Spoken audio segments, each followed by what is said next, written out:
brainwave. Today, let's discuss how America came into existence. The history of America begins in 1492. In that year, Europe sought to bypass the Turkish blockade on the way to India and China. Columbus hoped to reach Asia, but instead, he discovered the American islands in 1492. Believing it was India, he named the islands the West Indies. Later, in 1498, Columbus discovered South America, and in 1502, North America. This event marked the emergence of a new part of the world, America, consisting of two continents. The discovery of America intensified competition among European powers for control over new territories and resources. This rivalry led to a series of wars and conflicts. Europeans encountered entirely new cultures, peoples, plants, and animals. Spain, Portugal, France, England, and other European nations began establishing colonial empires in America. In 1578, Queen Elizabeth IV sent her renowned seafarers to Roanoke Island to establish a colony on the North American coast. The first, second, and third expeditions were unsuccessful. On April 27, 1584, Walter Raleigh, a navigator, led the first expedition with Philip Amadas and Arthur Barlow. They successfully landed on the eastern coast of present-day North America, explored neighboring islands and the mainland, and encountered Native Americans. Raleigh named the island Roanoke.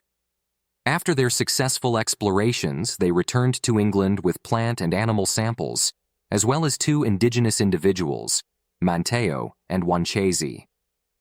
Both Native Americans willingly sailed to England and were presented at Queen Elizabeth's court.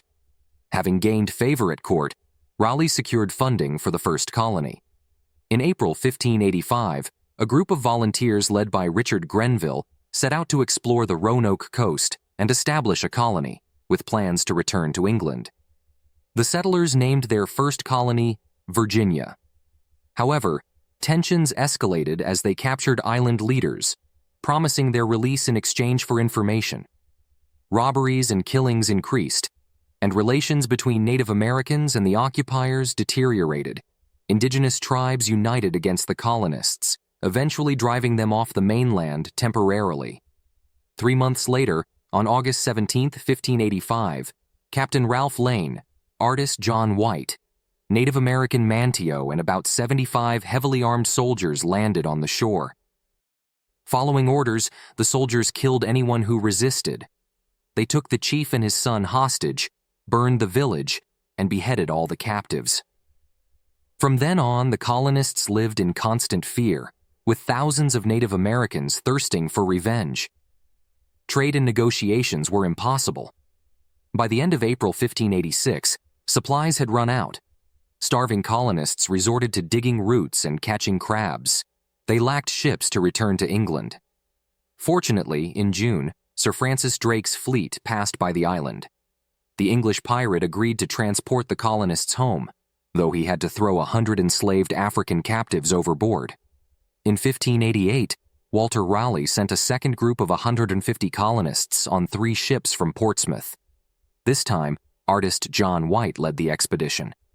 Although the second expedition aimed for peace, it was challenging to explain this to Native Americans who still sought revenge. On July 22, 1587, the ships reached Virginia, but no one came ashore. A few soldiers set out on reconnaissance. They found no signs of inhabitants except for the remains of one person.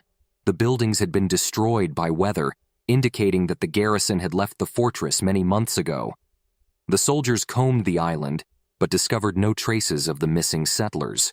Nearby were other islands, including Croatoan, where many Native Americans had resettled. Upon learning this, the colonists began constructing homes and cultivating gardens in Virginia. After some time, they decided to intimidate the Native Americans. In a tragic accident, the soldiers killed a group of friendly Croatoan Indians, irreparably damaging relations. As autumn approached, food supplies dwindled. John White made the decision to return to England for assistance and planned to come back in spring with supplies and reinforcements. Before departing, Governor White instructed the fort's residents, "If you face danger and must leave the island, carve a Maltese cross on a tree so I'll know of your plight." In turn, the colonists promised to inscribe the name of their location above the cross. After John White's departure from Roanoke Island in 1587, the fate of the settlement and its inhabitants remained a mystery. In the next part, we'll discuss what happened to these people and what John White encountered upon his return. Stay tuned for more fascinating stories. Don't forget to subscribe to our channel to catch the continuation. If you found this interesting, give it a thumbs up.